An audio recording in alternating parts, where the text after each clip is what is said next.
సరదాగా ఓ ఎమ్మెల్యే అభిమానులతో చిందేశారు. హైదరాబాద్లో నాచారంలో తిరువురు నియోజకవర్గ ఎమ్మెల్యే కొలికపూడి శ్రీనివాసరావుకు టీడీపీ అభిమానులు అభినందన సభ ఏర్పాటు చేశారు. ఎమ్మెల్యేగా గెలిచిన తర్వాత కొలికపూడి శ్రీనివాసరావు హైదరాబాద్కు రావడంతో నాచారంలో శేషగిరిరావు ఆధ్వర్యంలో టీడీపీ అభిమానులు ఘనస్వాగతం పలికి ఘనంగా సన్మానించారు. ఈ సందర్భంగా ఎమ్మెల్యే శ్రీనివాసరావు అభిమానులతో కలిసి డ్యాన్స్ చేసి తన ఆనందాన్ని వ్యక్తపరిచారు. ఈ సందర్భంగా ఎమ్మెల్యే మాట్లాడుతూ ఆంధ్రప్రదేశ్ ఎన్నికల్లో టీడీపీ, జనసేన, బీజేపీ కూటమి ఘన విజయం సాధించి చంద్రబాబు నాయుడు నాయకత్వంలో నూతన ప్రభుత్వం ఏర్పడి ఆంధ్రప్రదేశ్ అమరావతి పునర్నిర్మాణం అవుతుందన్నారు. గత 5 సంవత్సరాలుగా జగన్మోహన్ రెడ్డి అరాచక పాలన నుండి ఆంధ్రప్రదేశ్ను కాపాడే లక్ష్యంగా ఏదైతే పవన్ కళ్యాణ్ ఓట్లు చీలకూడదనే లక్ష్యంతో రాజకీయంగా అన్ని సర్దుబాటు చేసుకుని కూటమి భారీ మెజారిటీతో 164 స్థానాల్లో ఎమ్మెల్యేలతో కూటమి ప్రభుత్వం ఏర్పడిందన్నారు.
ఎన్నికల్లో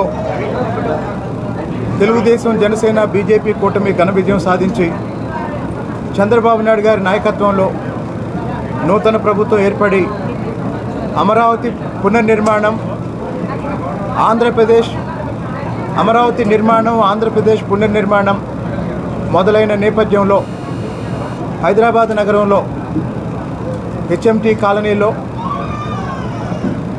తెలుగుదేశం పార్టీ అభిమానులు, తెలుగుదేశం పార్టీ నాయకులు,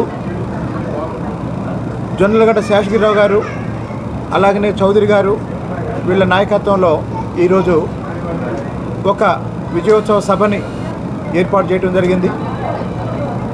ఈ సభలో పాల్గొనడానికి నన్ను ఆహ్వానించినందుకు ఈ సభ నిర్వాహకులకి తిరువూరు నియోజకవర్గం తెలుగుదేశం పార్టీ తరఫున కృతజ్ఞతలు తెలియజేస్తూ, ఏ లక్ష్యాల కోసమైతే కూటమి ఏర్పడిందో, అంటే జగన్మోహన్ రెడ్డి 5 సంవత్సరాల అరాచక పాలన నుండి ఆంధ్రప్రదేశ్ని కాపాడే లక్ష్యంతో పవన్ కళ్యాణ్ గారు ఏదైతే చెప్పారో ప్రభుత్వ వ్యతిరేక ఓటు చేయకూడదు అని, ఆ లక్ష్యంతో రాజకీయంగా అన్ని రకాలుగా సర్దుబాటు చేసుకొని ఈరోజు జగన్మోహన్ రెడ్డి అనే అరాచక శక్తిని ప్రతిపక్ష స్థానం కూడా లేకుండా ప్రజలు బుద్ధి చెప్పి ఇంటికి పంపించారు.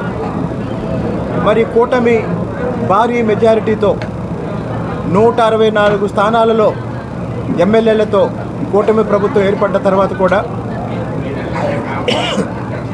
ఈ దేశంలోనే అత్యంత సీనియర్ నాయకుడైన చంద్రబాబు నాయుడు గారు, ఇది ప్రజలిచ్చిన బాధ్యత, ఈ అధికారం ఎక్కడా కూడా రాజకీయ కారణాలతోనో వ్యక్తిగత కారణాలతోనో దుర్వినియోగం కాకూడదు అని కూటమి నాయకులందరికీ మొదటి రోజు నుంచే చెప్తూ వస్తున్నారు.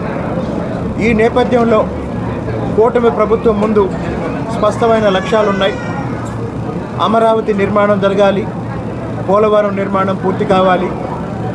కాబట్టి అన్ని ప్రాంతాల అభివృద్ధి, అన్ని వర్గాల సంక్షేమం, ఈ నినాదంతో అన్ని ప్రాంతాల అభివృద్ధి, అన్ని వర్గాల సంక్షేమం, ఈ నినాదంతో, ఈ లక్ష్యంతో రాబోయే 5 సంవత్సరాలు ఆంధ్రప్రదేశ్ సమగ్రాభివృద్ధి కోసం కూటమి ప్రభుత్వం పనిచేస్తుందని తెలియజేస్తూ, ఈ కూటమి విజయంలో ప్రత్యక్షంగా పరోక్షంగా భాగస్వాములైన ప్రతి